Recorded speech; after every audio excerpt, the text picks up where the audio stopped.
get it done and put money back into our wallet, okay? So at this time, I would like to welcome Ms. Cheney.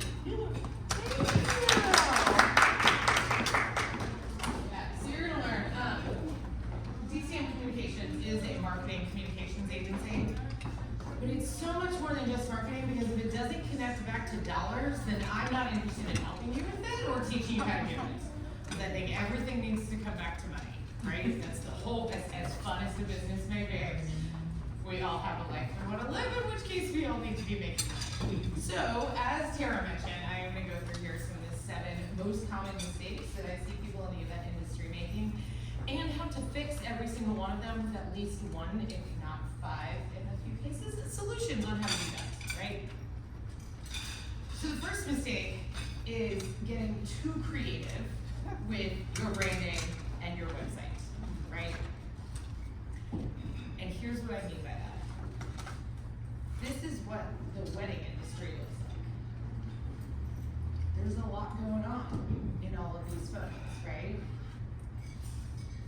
So the issue of what happens if you put all of those photos in a whole lot of color together, I'm hoping somebody else is an elder millennial or older myself who appreciates this, that you're like, oh my gosh, amazing photos, I love it. And then you get up close and you put your brand colors with it. Crap, there's a lot happening there, okay? Example of that, right, is here's all those lovely pictures together, and then we add a brand color to it. Everyone just has some type of visceral reaction. Yeah. But when you see the brand color itself, you're like, well, it's really, look, it's pretty, right? It's pretty, and if you have a woman that is part of your ideal client avatar, that's like, this fuchsia color is going to be very attractive for her, and it's going to bring her in. But then you throw that up with all of your work, and it's like, oh, I just took this from pretty to a lot. And I will say, this is someone who is a lot herself. Being a lot, there's absolutely nothing wrong with that. It is definitely something wrong with that when it comes to design of your website and all of your marketing, okay? White space is your friend. She should be your best friend, right? Because white actually is a color, and it will help your work stand out. So how do we fix this? First, you follow the 4x4x4 rule, right? What that means is when it comes to your brand, there are 4 primary colors, 4 secondary colors, and you never use more than 4 colors in any given design. Okay, so here's an example of what a color palette can look like. All right, so this is actually for a client of mine. 4 colors, and you will notice black and white, these are colors.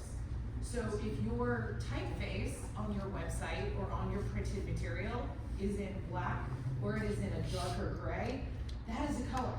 That has eliminated one of the 4 colors that you get to use in your design, right? So the point of overall brand like this is to have options when you're creating ads versus custom graphics for your social media, right? Versus presentations. It's not, let me put every one of my brand colors into everything. Because then your work tends to take a backseat because people are like, oh, there's a lot happening there, okay? So you do 4x4x4, and then the more photos you have on your website, the less colors you want to utilize of your brand, right? So if you are a newer event professional and I really struggle to get like the pictures from my clients' events, okay, then you get to use the fuchsia in sub-headlines on your copy, right? You get to use the gold in the buttons, and you can put links in like backgrounds in the green. The second you start adding more pictures from your actual events in there, the more you start pulling back the colors that you're using, okay? Because the way that we can work on this is this how it started, right? With a lot of things happening here. But every one of those also has colors in the photo. So instead of using a brand color, let's pull back and use one of our white space or off gray colors, which should be part of that secondary palette, more likely, especially for event businesses. You look at that and you're like, dang, I hate white. White is boring. I don't see it as something that stands out. It It doesn't do anything for me. It doesn't match my personality. This is why we have textures, right? So this is something else you can add to your brand that doesn't add extra color to this, but it makes it, and I hope you can tell there's a texture there. This screen may not be my best friend, but there's a light texture that's there. You can utilize crinkled paper, can provide a texture, right? Stone, marble, any one of these types of texture, wood, it's all around us here. You can use this, and then in a graphic design program, you can add, increase the transparency to it, or add a filter over it so it really becomes a background note, not the first thing, right? Because what you want on your website is for someone to see the event they could have if they hired you, right? It's not about you. You're gonna learn, I'm gonna say that more today. It's not just about you. It may be your business, but it is what they want to be able to, that future customer wants to be able to see themselves in your website and in your event. This is another reason why when it comes to photography, showcase your work, the beautiful flowers, the design, the venue if that's the case, and then the experience that people have. Because other than the couple, no one cares that these two people are looking lovingly into each other's eyes. They want to see the venue around them. They want to see all of their friends sitting there having fun at dinner, right? Or everybody on the dance floor having a good time. But if you're a photographer, yes, there is value to you. Showcasing, here's what portraits look like.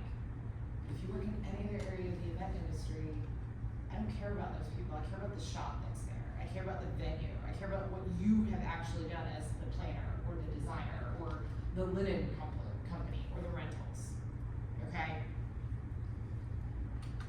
So then the second mistake is you're like, well, I've updated all of this. My website is set. I followed all the rules. We're good.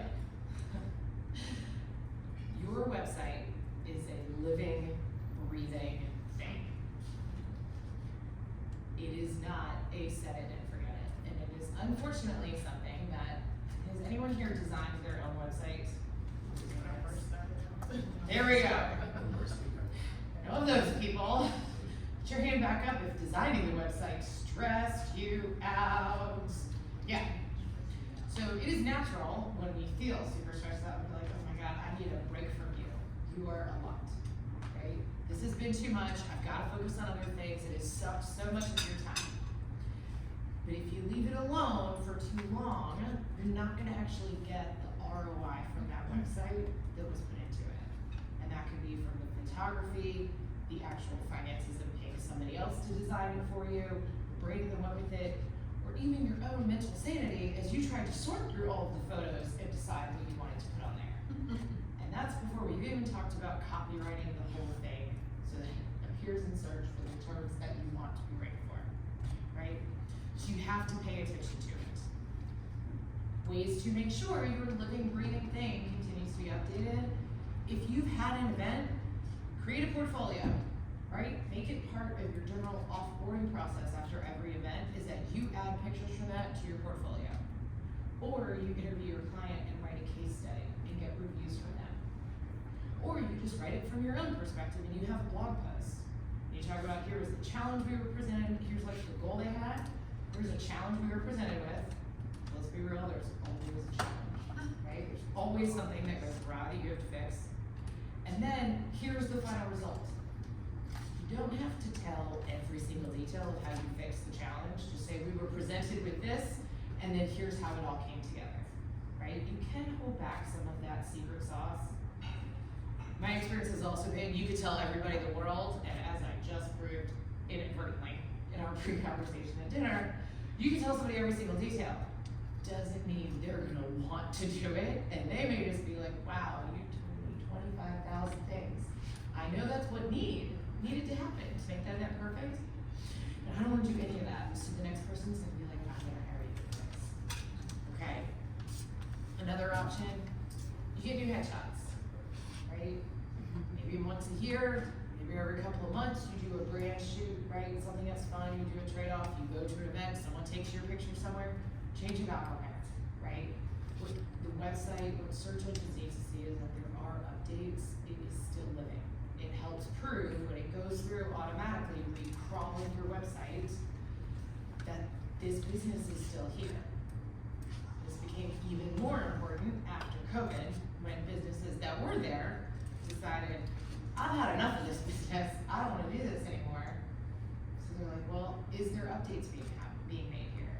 If there were no updates and nothing has changed, no new pages have been there, that website's gonna get deprioritized from a ranking perspective, right? And then this is my absolute favorite way. You need to add new content to your site.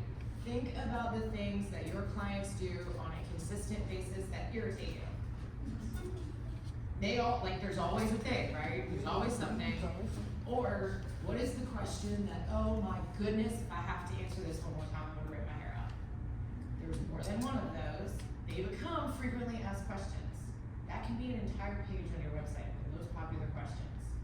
And then, you can take every individual one of those, when you have more time, and break it out to be a blog post, right? How to ensure your vendors show up on time, right? Or 3 things that it takes in order to hire the right wedding planner, right? Every one of those can become content, so that from then on, when people start asking you questions, you'll be like, oh my gosh, I hear that all the time. Absolutely, let me send you a resource that's gonna answer all of your questions. You just cut time off of the phone call, or saving yourself rewriting the whole thing in email, because you have the exact answer to their question, and you're driving traffic to that website that you spent all of this time, money, and energy creating. So now let's say you've done this, you got your rating unlocked, you got the website, you're like, yes, I'm updating it regularly, and then you're still not showing up where you want to in search results. Does anybody get frustrated by SEO? There we go. Okay. I do this as part of my job on a daily basis. It is frustrating, 1000%. If you are doing all these other things so far and you're still not seeing those search results pop up, you might be making mistake number 3, which is not utilizing an email list. Who here sends out email marketing? Okay. Keep your hand up if you send it out more than once a month. Okay. Who here doesn't know if they have an email list? I take that as the affirmative, right? Here's the fun thing. It used to be, first of all, about like, if you build it, they will come, right? Heard this absolutely everywhere. If you build it, they will come to you. That is not how any of this works. In any way, shape, or form. That is 1000% incorrect. If you build it, and you tell them about it, then they can come. But that is like opening the absolute most beautiful venue that has all the things that everybody wants. And then you sit at the front door and wait. You're like, well, no one come here. Well, you didn't build a road to that venue, so how the heck are they gonna find it, okay? So the way that you fix that is you start in the very beginning, you segment your audience, you're gonna do an announcement campaign, and you're gonna communicate to them, right? So here's your first free resource, and this is the first 4 steps to creating an email list. Because you have one.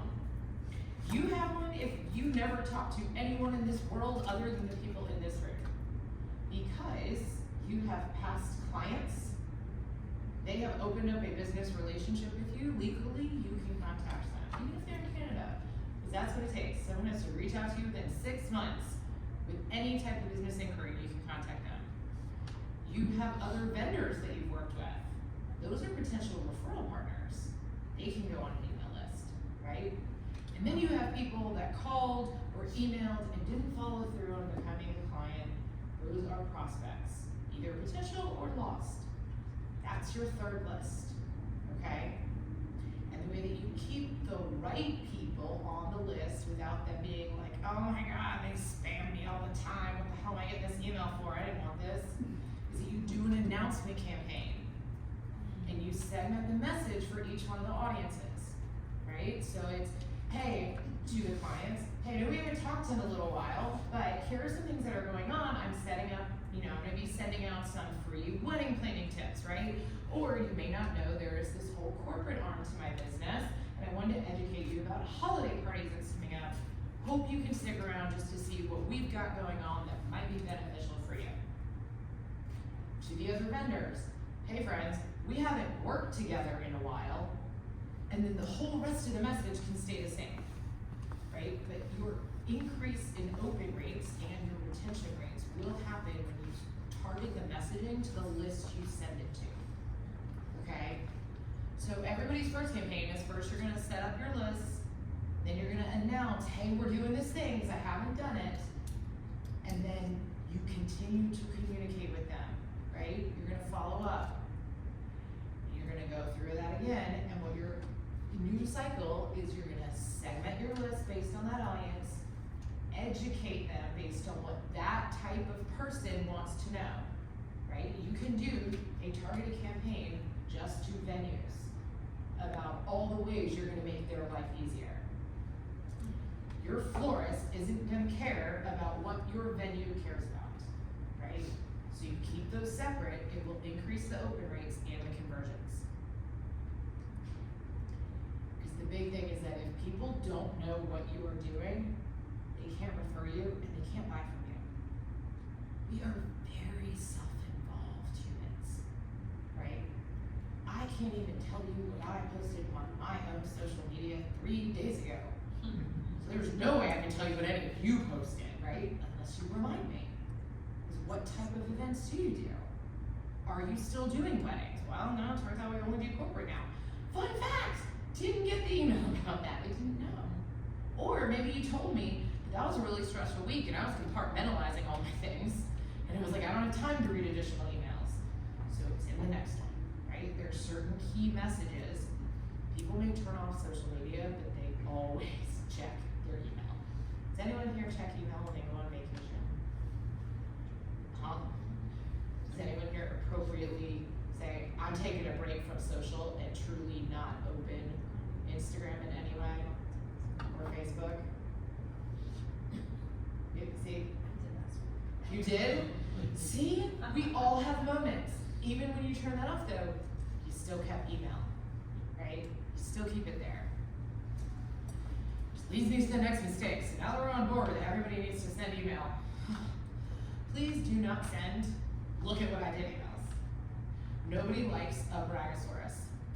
Even your mother will get tired of reading an email that's just like, so I went and did this, and then later, look, it did this really cool thing over here, and look at how amazing this result was. Like, these emails are not about you.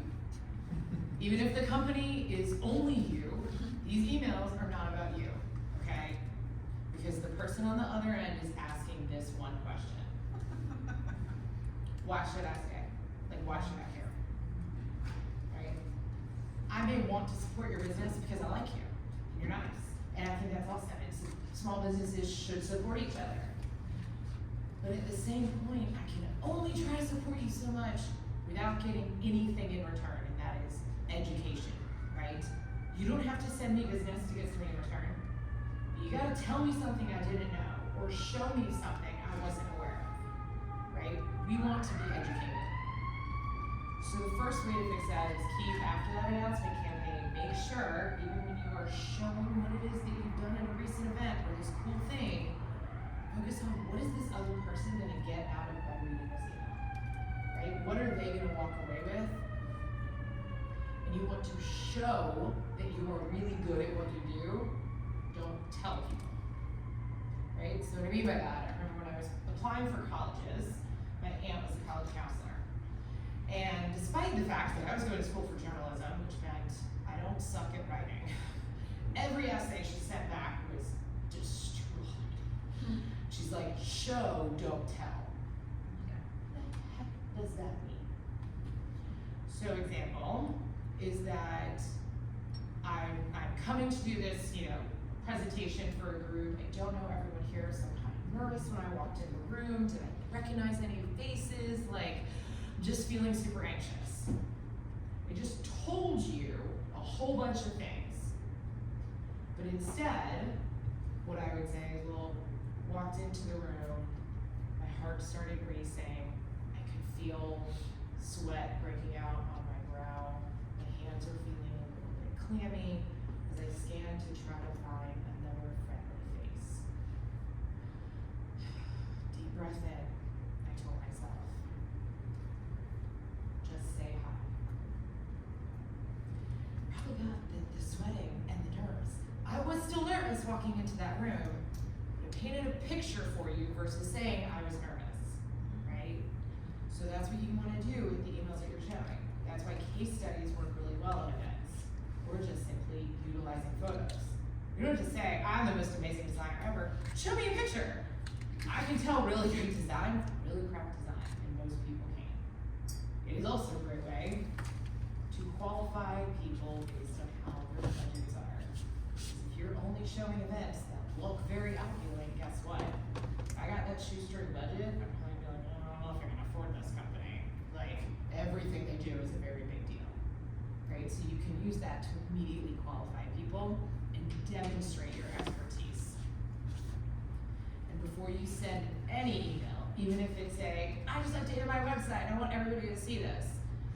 I sent one of these emails about 2 weeks ago, 3 weeks ago. You have to ask the question, well, I did all that work, but why does the person on the other end care?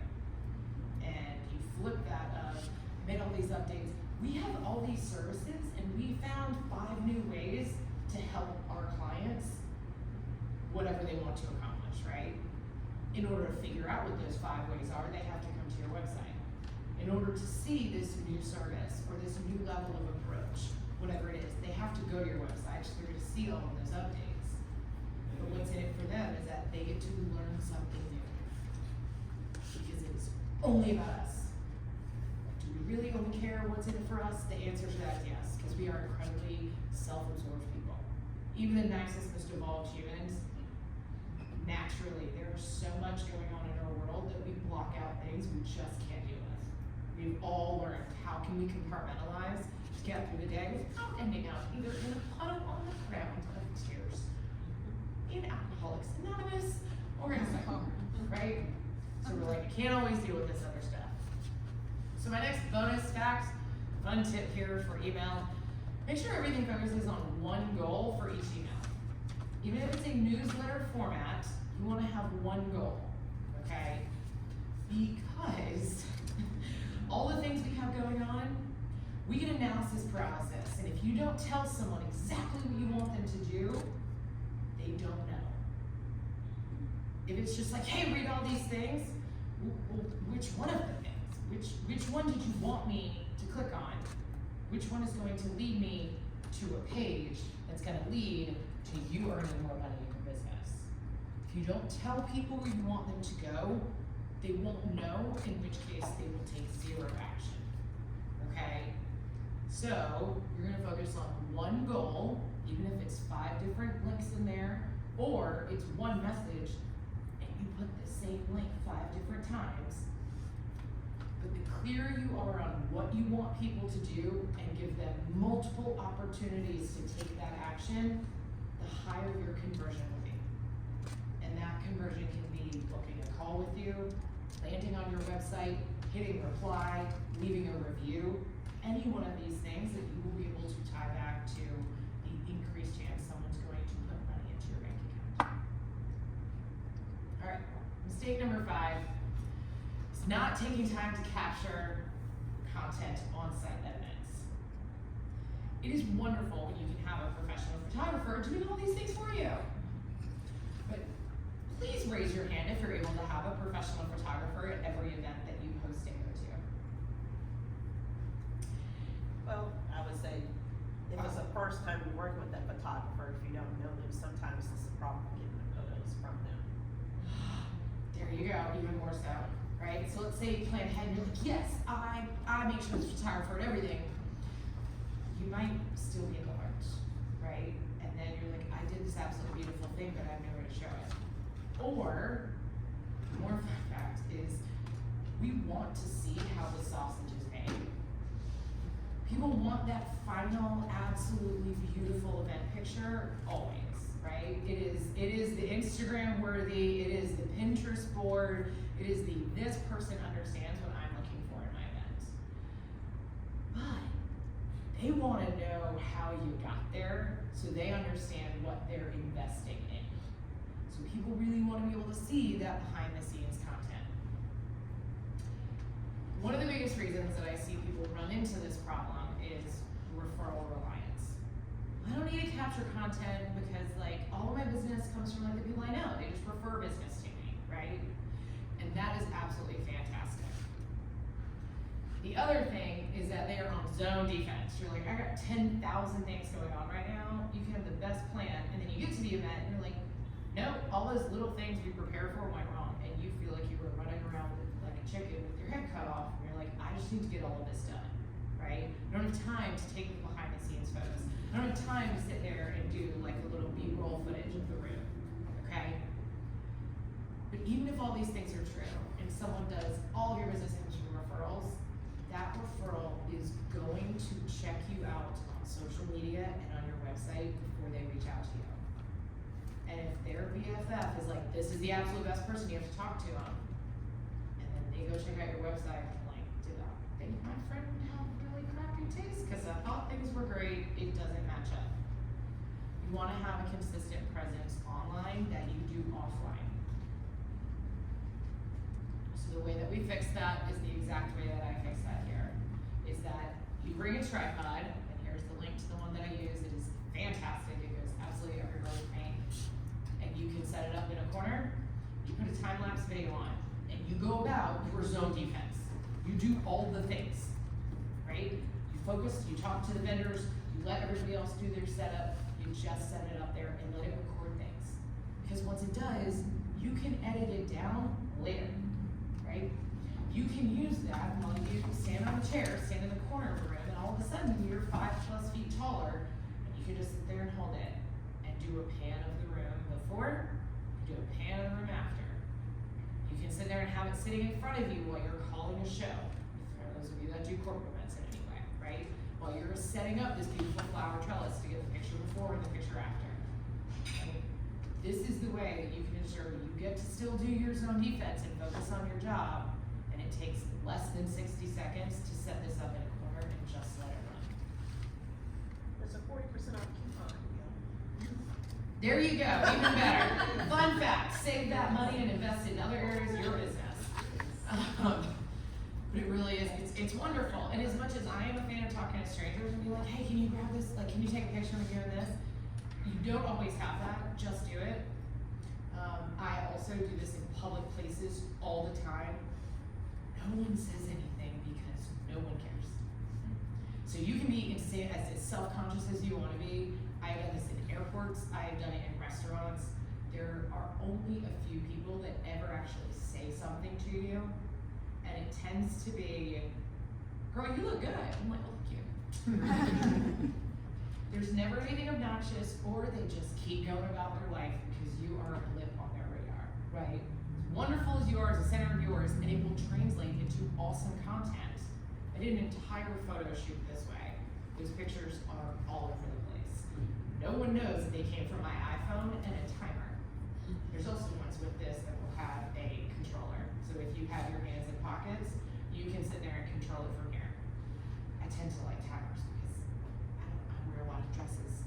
So I can't always have my hands, right? But nonetheless, it's a way to do that. And then the other thing is that you factor 10 minutes of content capture into every run of show.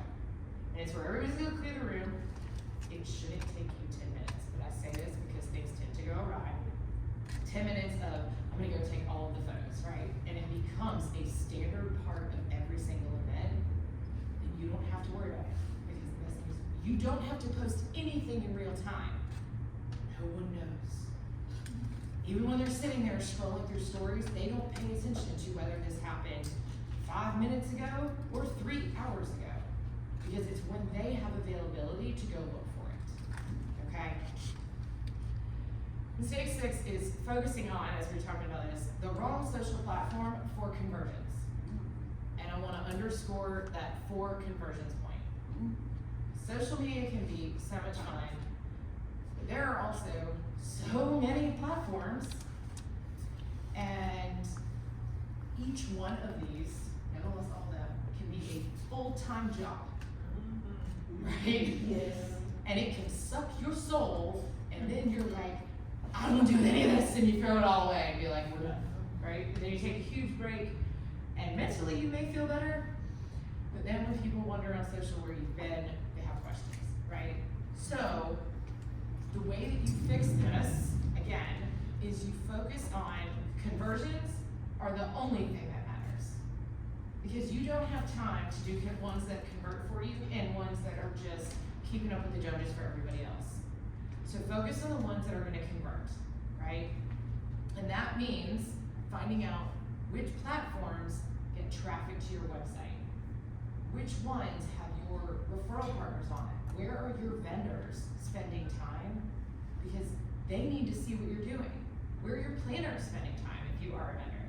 Because if they see what you're doing on a regular basis, you're staying top of mind without having to get dressed up out of your pajamas and go out, right? You're top of mind on a Saturday night or a Tuesday night where we're sitting there cozy with our fuzzy blankets on our sofa, right?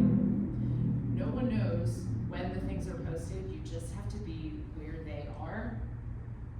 And next thing is show and tell in this case.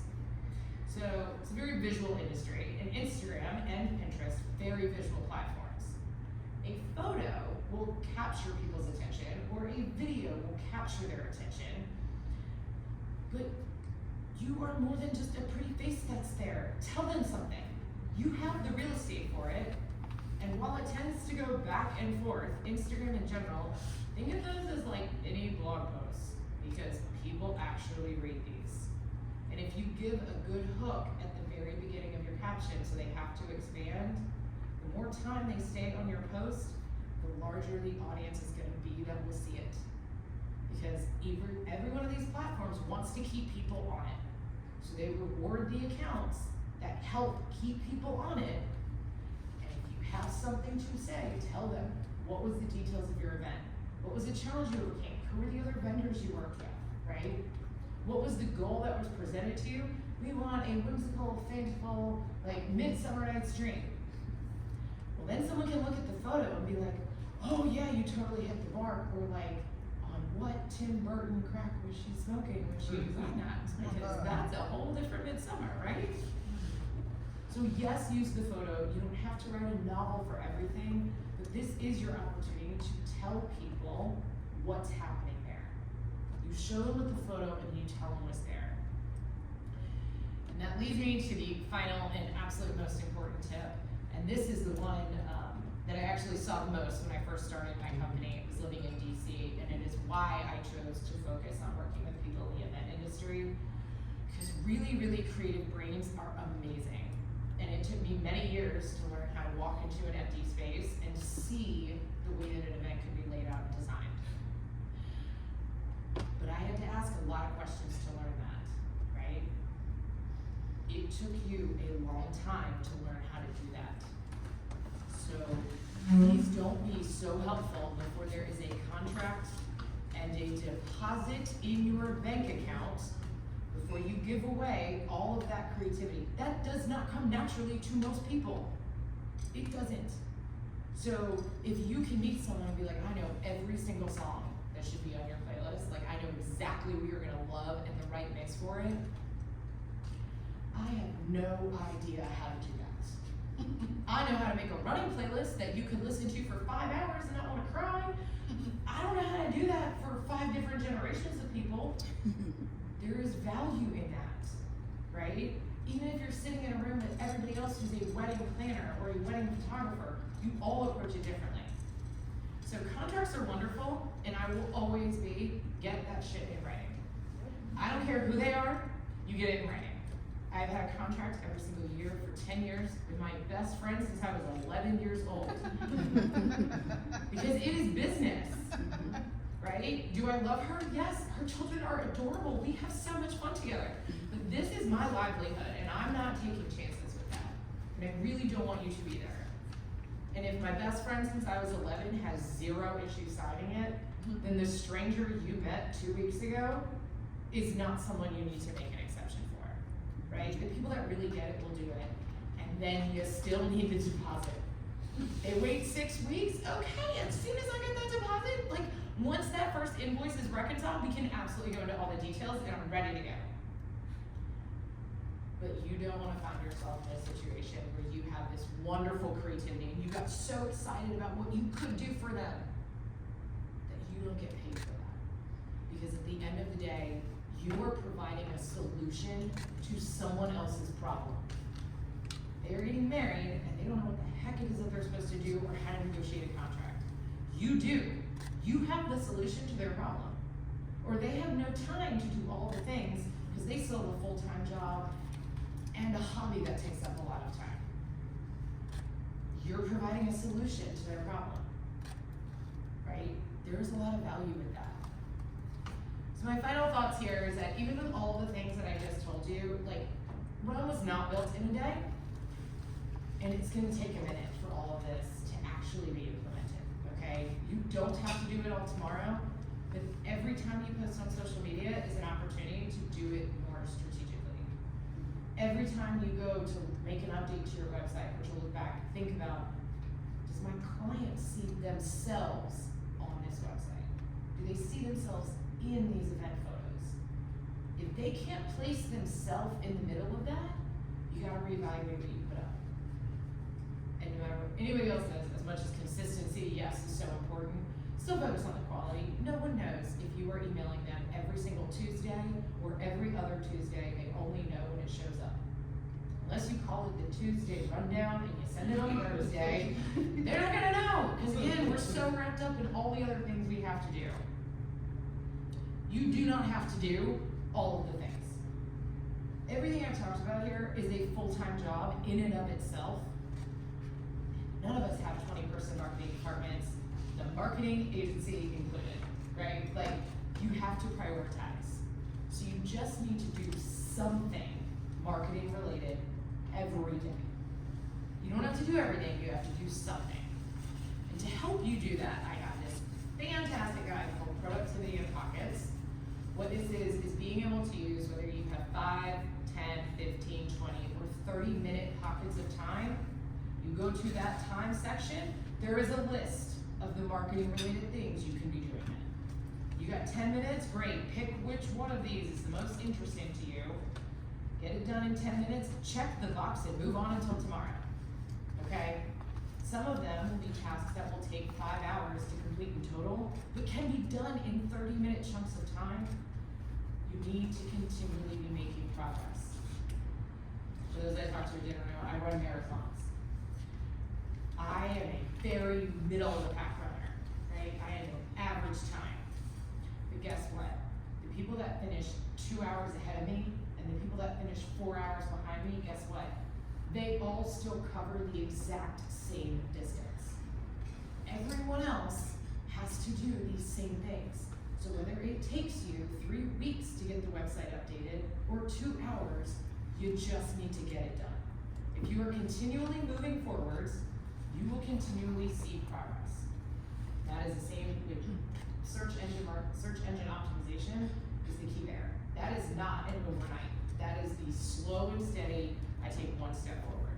And then we take one more step of progress forward. And then we take one more step. And over time, it all stacks. And if you don't want to do any of these things, by all means, we can do these things for you, right? Can also teach you on a one-on-one basis how to tackle any of this. If you have questions, you can book a call directly on my calendar. I do complimentary consultations for anyone to make sure you have good marketing advice, not just a sales call. So, thank you for having me. Does anyone have any questions about any of the things or something not related at all? Yes? Maybe not specifically related to what you presented, but Sure. I'm curious to know your thoughts and like how you can incorporate AI into some of your. Yes, absolutely. It's a fantastic question. Thank you. So first, let's talk about AI from start with like a ChatGPT. Let's put the photos part aside because I got real beef with that. I think photos are bullshit. But there is a way to utilize photos, right? So let's start with ChatGPT. Anything text related.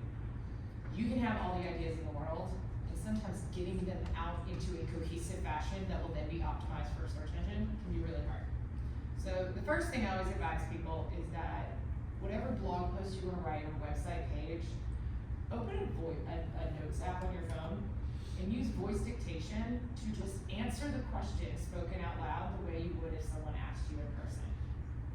Then you send that note into ChatGPT and you say, hey, please clean, like I'm trying to talk to, insert your ideal client avatar, your audience. I'm an expert in these 5 things, and I need subheadings added in here and this edited for SEO optimization, right? I wanna make sure this is gonna rank well in search for this type of keyword, and let it do all the editing for you. Or it's I am this type of person, I wanna reach these people, and I have no idea what to write in a blog post that will have me seen in Chicago. Let it give you 10 different ideas, right? I think there's a really wonderful way to start first drafts. It's an easy way to optimize. You always need to read everything though, right? Like treat ChatGPT the way that you would treat a 5-year-old. You tell them, go make your bed. But unless you go check their idea of making the bed and what you actually meant are probably 2 different things. So the good thing though is just like the 5-year-old, you can train ChatGPT on what you meant. So once you make the edits, you re-upload it and say, hey, you missed the mark in a few areas, here's my tone of voice. And then when it gets, okay, I probably have one more edit for you, great, it suggests that. And you're like, yes, that actually fits. Save this to your memory from when I ask for things about my company in the future, okay? So it's wonderful for first drafts, it's wonderful for optimizing your copy for search, but you need to be super specific, just as you would with a 5-year-old go to make the bed. What does that mean? Pull up the sheet first, then you pull up the comforter, and you smooth it out. Like, be particular and you'll get the right result. Otherwise, you get a comforter and throw it over the pillows and you're like, oh, that's me. The other thing is editing photos. AI can be super helpful. So does anyone here use Canva? All right, fantastic. Do you pay for the pro version yet? Absolutely. Yes. Stuff. All right, good. Outline, So there's this comes out. fantastic tool called Magic Edit as part of this. So I actually used this the other day. Perfect example. I found this really great stock photo that I liked. Right? It was a picture of someone typing on a keyboard, but her sweater was bright orange. In case you haven't noticed, bright orange is not in my brand color palette. So I utilized AI's Magic Edit with that to say change her sweater to black. No one knows her sweater was not black before. That is very possible to do this in Photoshop the old school way. But oh man, would it take time for Kelly to do that, and I gotta pay her for that time. Magic Edit made it a lot easier. Again, you have to be specific with your outline for it and be very clear what you're clicking on here, but you can fix things that way, right? So I think in those instances there, I will not support it from a generating images, because I think 9 times out of 10 the people that do that don't actually say it was generated by AI, and the photographers just got the shaft, right? I don't appreciate that. But copy, I'm all for. Oh, use it all the time, makes everything faster, or research. So if you want to submit awards, right, you're like, I wanna get awards for my business, look for the top ones in your industry, be like, tell me the most popular awards or the conferences that draw the most people in my industry that will make me look like a badass if I was there. And it will give you a list with all the links included and where to go. Other questions? Okay, well, amazing. Nonetheless, you have my contact information. I am on social media, all the things for DCM Communications. I'm always happy to answer that and be found as educational and helpful. Absolutely. Okay? Thank you. Thank you, Judy. That was great. Did everybody learn a little bit tonight?